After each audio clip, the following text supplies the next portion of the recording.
Bienvenidos viajeros oníricos, es tiempo de ver una historia real más, una que ocurrió en una noche de Halloween que se volvió particularmente trágica, cuando una verdadera historia desgarradora sucedió. Pero vamos al tema. Yo soy Charlie Mustaine y bienvenidos a mi pesadilla. Todo ocurrió la noche de Halloween de 1974. Era una noche fría de Halloween. Esa noche el frío era excesivo, tanto que calaba los huesos, y el frío fue el mudo testigo de las acciones de un padre de familia que marcó la historia con traición.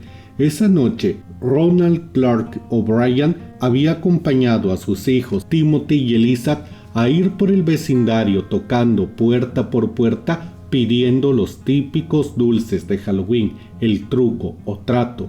Junto a Ronald y sus hijos se encontraban Jim Bates y sus dos hijos. Ambas familias eran vecinos de Deer Park, Texas, lugar donde acontecieron los lamentables hechos.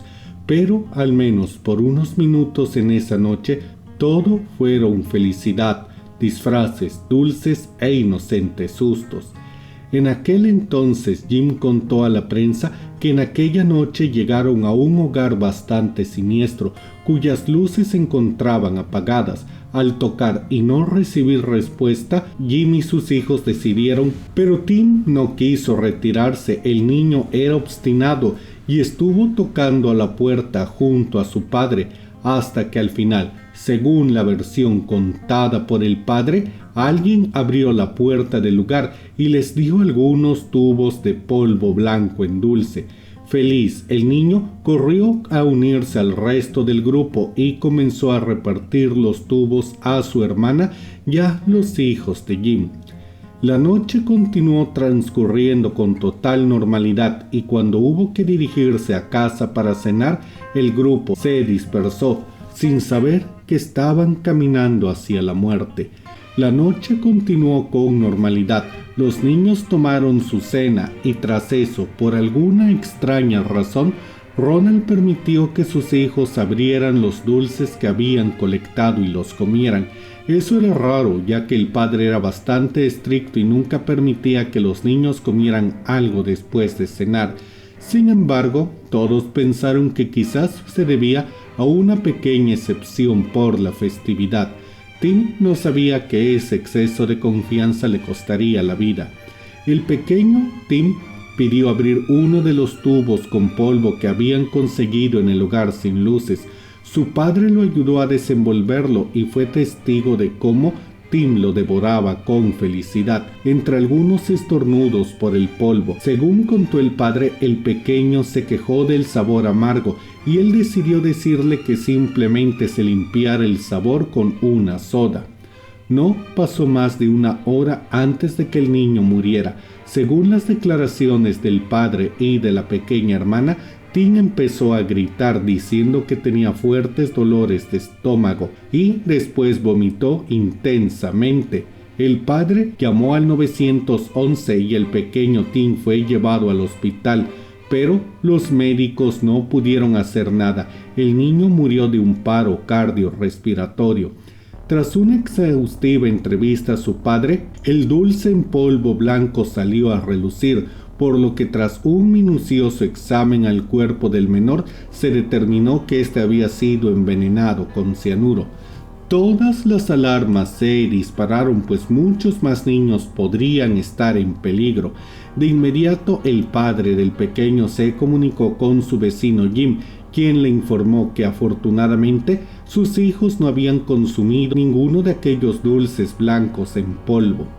Ronald O'Brien sostuvo ante las autoridades que un misterioso hombre que vivía en la casa sin luz había sido quien le había dado a su hijo los tubos con dulce. De inmediato las autoridades se trasladaron al lugar, donde de nuevo nadie les abría las puertas. Las indagatorias continuaron y llevaron a la policía de Texas a descubrir que el misterioso hombre de la casa trabajaba en el aeropuerto Houston Williams P. Hobby. La policía fue hasta el aeropuerto, con un impresionante operativo y arrestaron al hombre frente a sus compañeros de trabajo, acusándolo de haber asesinado al niño. El hombre, cuyo nombre afortunadamente quedó en el olvido, aseguró durante el extremo interrogatorio al que fue sometido que la noche del asesinato del pequeño Tim, él había trabajado toda la noche y que en su casa solo se encontraba su esposa y su hija,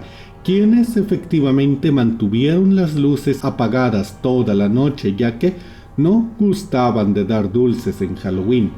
Tras investigar la coartada, entrevistar a sus jefes, compañeros de trabajo y demás testigos, las autoridades pudieron determinar que, efectivamente, el dueño de la casa siniestra había laborado toda la noche, por lo que era imposible que él hubiera sido quien le dio los dulces a Tim, al menos directamente.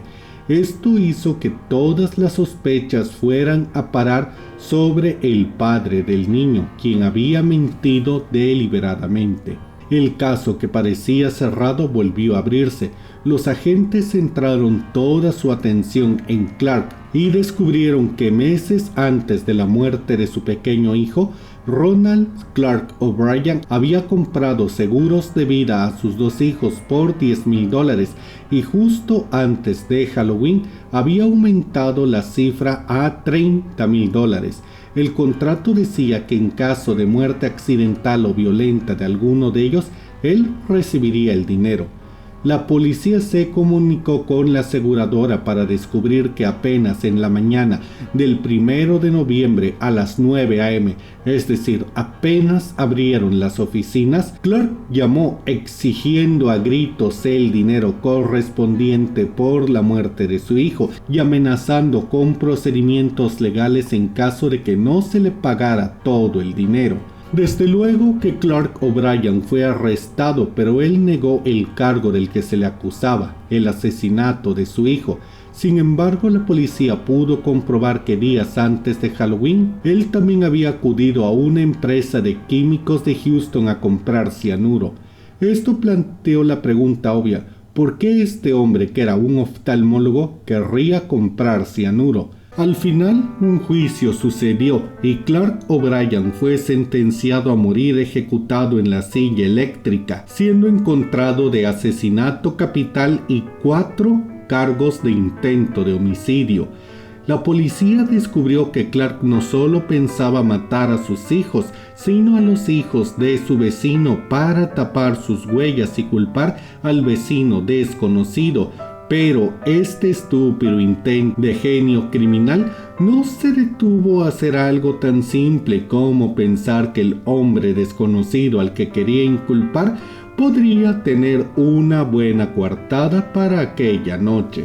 Finalmente, el 31 de marzo de 1984, Clark, quien siempre sostuvo su inocencia, fue ejecutado, pero no en la silla eléctrica, pues ese castigo fue abolido. Él simplemente fue ejecutado mediante la inyección letal. Una vez más, incluso en su lecho de muerte, Clark se negó a confesar y sus últimas palabras fueron: "Lo que está a punto de ocurrir en un momento está mal. No obstante, nosotros como seres humanos nos equivocamos y cometemos errores. Esta ejecución es uno de esos errores, pero eso no quiere decir que todo el sistema judicial esté mal. Es por ello que he decidido perdonar a todos los que hayan tomado parte de cualquier manera en mi injusta muerte. También he perdonado a cualquiera que me haya ofendido durante mis 39 años de vida. Rezaré y pediré perdón por ellos, tal como espero que me perdonen aquellos a los que pudiera ofender de cualquier modo. Rezaré y pediré a Dios piedad y perdón para todos los hombres. Para mis seres queridos doy el más amplio amor inmortal. Para mis seres cercanos, sepan en sus corazones que los amo a todos, a cada uno de vosotros. Que Dios los bendiga a todos y que los mejores deseos de Dios siempre los acompañen". Como se darán cuenta, ni siquiera hizo una mención a su pequeño hijo asesinado durante su ejecución. Curiosamente, el día en el que se aplicó la sentencia capital, muchos manifestantes en contra de la pena de muerte se aglomeraron en el recinto, pero fueron atacados por otro grupo de manifestantes que estaban a favor de la ejecución de Clark O'Brien y que les lanzaron dulces para recordarles el crimen que ese hombre había cometido. Y bueno, viajeros oníricos, eso es todo por ahora. Díganme, ¿qué les pareció esta historia de la vida real? Déjenme todas sus opiniones en la caja de comentarios y si este video les gustó, den like y compartan. Yo soy Charlie Mustaine y espero que esta noche tengan pesadillas.